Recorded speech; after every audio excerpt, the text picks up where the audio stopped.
أينما كنا أينما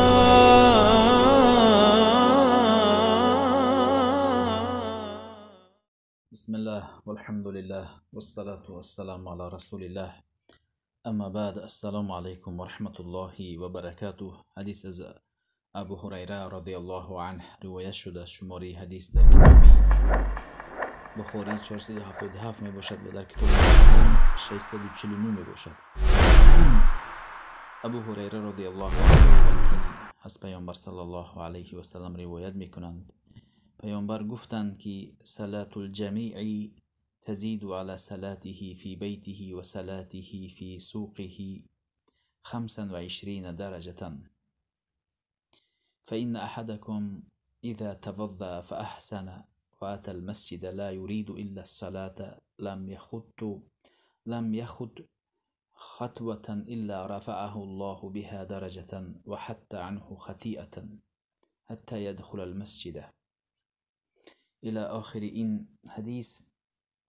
پیامبر صلی الله علیه و سلم میگن که نمازی که در مسجد خوانده می شود این فضیلتش بیشتر از نماز خواندن در خانه می باشد و در بازار فضیلتش بیشتر می باشد، که هر کسی که در مسجد نماز می خواند و فضیلتش با 27 درجه 25 درجه ثواب می گیرد.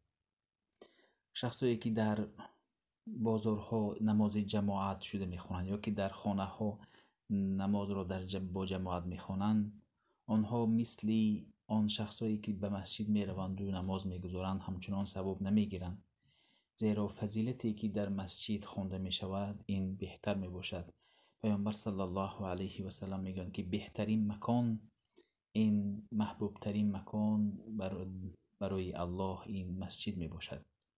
مسجد خانه هر یک تقوادار می باشد، که یکی از شخصانی که 7 کس را الله سایه عرشش جای می دهد در روز قیامت، یکی از آنها شخصی که قلبش همیشه متعلق به مسجد رفتن می باشد. و پیامبر صلی الله علیه و سلم میگن که وقتی که شما طهارت میکنید با بهترین وجه طهارت میکنید، کامل میکنید و به مسجد میآیید، به خاطر نماز گذاشتن اگر بیایید، هر راهی که شما میروید با این راهتان درجه شما در نزد الله بالا برداشته می شود و گناه های کوچک شما محو می شود وقتی که به مسجد در آمدید. و فرشتگان شما را از الله طلبی آمرزش گناهانتان می کنند و می گویند اللهم اغفر له، اللهم ارحمه. فرشتگان شما را دعا می کنند. ببینید فضیلت مسجد را. و حتی در حدیث آمده است که وقتی که بنو سلمه در مدینه زندگی میکردند، در اطراف مدینه خواستند که به پیامبر صلی الله علیه و سلم نزدیک شوند و نزدیک.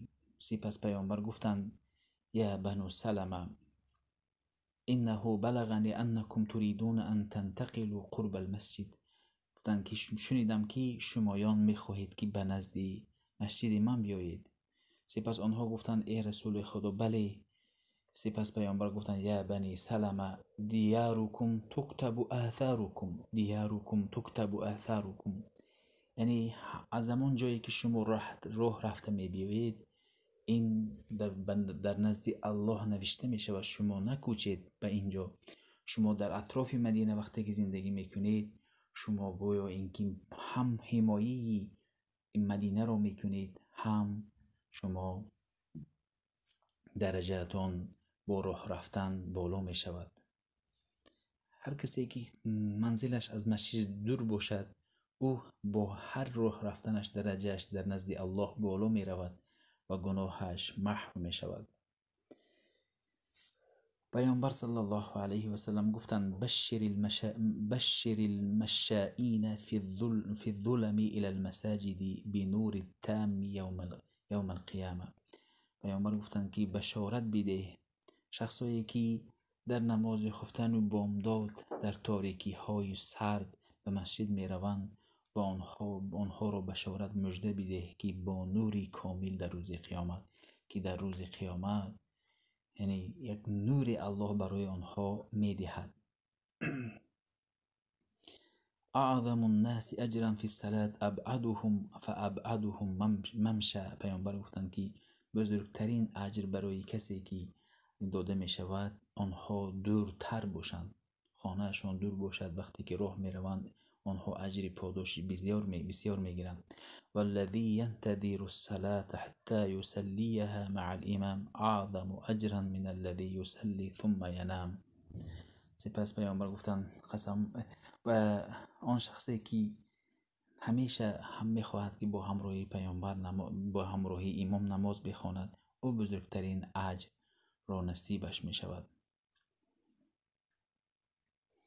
بعضی شخصان همان نماز را میخوانند، نماز بامداد را، و تسبیح نمیگویند و این اگر بنشینند که سنت است تا آفتاب برآمدن و نماز ضحی بخوانند اجر پاداشی بسیار میگیرند.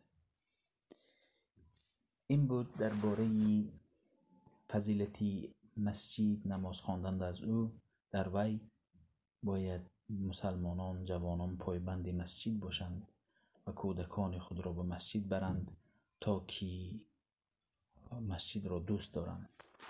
السلام علیکم و رحمت الله و